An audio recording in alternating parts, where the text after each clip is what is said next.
Iran Israel இடையே கடந்த 2 வாரங்களாக உக்கிரமான போர் நடைபெற்று வந்தது. இருதரப்பும் ஏவுகணைகள் மூலம் மாறி மாறி தாக்குதல் நடத்தி கொண்டன. இதில் பொதுமக்கள் உட்பட ஈரானின் ராணுவ உயர் தலைவர்கள் சிலர் கொல்லப்பட்டிருந்தனர். ஜூன் 24 முதல் போர் நிறுத்தம் அமலுக்கு வந்த நிலையில் மத்திய கிழக்கு சற்றே அமைதியாக காணப்படுகிறது. இதற்கிடையே ஈரானின் அதி உயர் தலைவர் கமேனி எங்கு இருக்கிறார் என்கிற கேள்விகள் எழுந்தன. இந்நிலையில் மீண்டும் தொலைக்காட்சியில் தோன்றியிருக்கிறார் அயதுல்லா அலி கமேனி. ஈரானின் எந்த ஒரு முக்கியமான முடிவாக இருந்தாலும் அதன் இறுதி முடிவை எடுக்கும் கமேனி கடந்த 1 வாரமாக பொதுவெளியில் தோன்றவில்லை. அவர் பெயரில் ஓரிரு அறிக்கைகள் மட்டுமே வெளியாகின. குறிப்பாக அமெரிக்கா மத்தியஸ்தம் செய்த போர் நிறுத்த ஒப்பந்தம் தொடர்பாக கமேனி எந்த ஒரு வார்த்தையையும் தெரிவிக்கவில்லை. அதோடு ஈரான் அரசில் தனக்கு அடுத்த நிலையில் உள்ள தலைவர்களையும் அமைச்சர்களையும் கூட அவர் சந்திக்கவில்லை என கூறப்பட்டது. இத்தகைய சூழலில் கமேனியின் நிலை என்ன என ஈரானிய செய்தித்தாள்களும் கேள்வி எழுப்பியிருந்தன.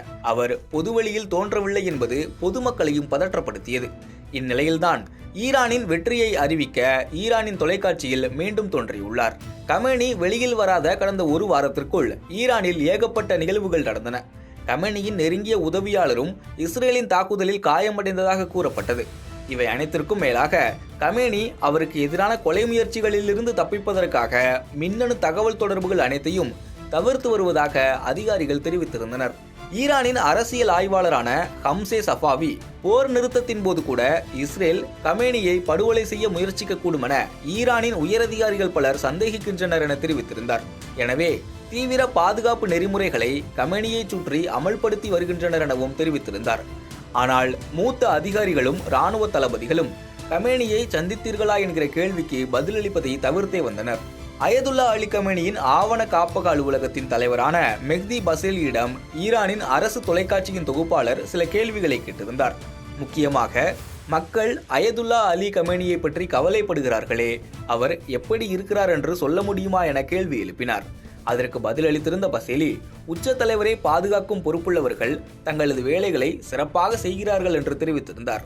கமேனி அண்மையில்தான் தன் பதவிக்கு வாரிசுகளாக 3 பேரின் பெயர்களை அறிவித்துள்ளதாக தகவல்கள் வெளியாகியிருந்தன. இதற்கிடையே ஈரான் இன்டர்நேஷனல் செய்தி நிறுவனம் ஈரானின் புரட்சிகர காவல் படையின் பல உயர்மட்ட உறுப்பினர்கள் இறந்த செய்தியை கேட்ட பிறகு மன மற்றும் உடல் ரீதியாக பாதிக்கப்பட்டுள்ள கமேனி முடிவெடுக்கும் செயல்முறைகளில் தடுமாறுவதாக தெரிவித்திருந்தது. இதன் காரணமாக தேசிய பாதுகாப்பு கவுன்சில் உறுப்பினர்களும் உயர்மட்ட இராணுவ தளபதிகளும் கமேனியை படிப்படியாக ஒதுக்கி வைக்க முடிவு செய்ததாகவும் ஊடகங்கள் செய்தியை வெளியிட்டிருந்தன. அதே வேளையில் கமேனி இல்லாத நிலையில் ஈரானின் அதிகாரத்தை கைப்பற்றுவதற்காக அரசு அதிகாரிகளும் இராணுவ தளபதிகளும் கூட்டணிகளை உருவாக்கி போட்டிகளில் ஈடுபடுவதாகவும் செய்திகள் வந்திருந்தன. இந்நிலையில்தான் ஜூன் 19ஆம் தேதிக்கு பிறகு மீண்டும் கமேனி தொலைக்காட்சியில் தோன்றியிருக்கிறார். ஈரானில் புதிய அதிகார மையங்கள் உருவாகி வருவதாக செய்திகள் வெளியானதை அடுத்து கமேனி தொலைக்காட்சியில் தோன்றியிருக்கிறார்.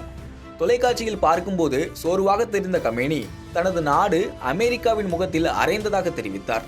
மேலும் அணுசக்தி தளங்கள் மீதான அமெரிக்க தாக்குதல்களின் தாக்கத்தை அமெரிக்க அதிபர் ட்ரம்ப் மிகைப்படுத்தி காட்டுகிறார் எனவும் குற்றம் சாட்டியிருந்தார்.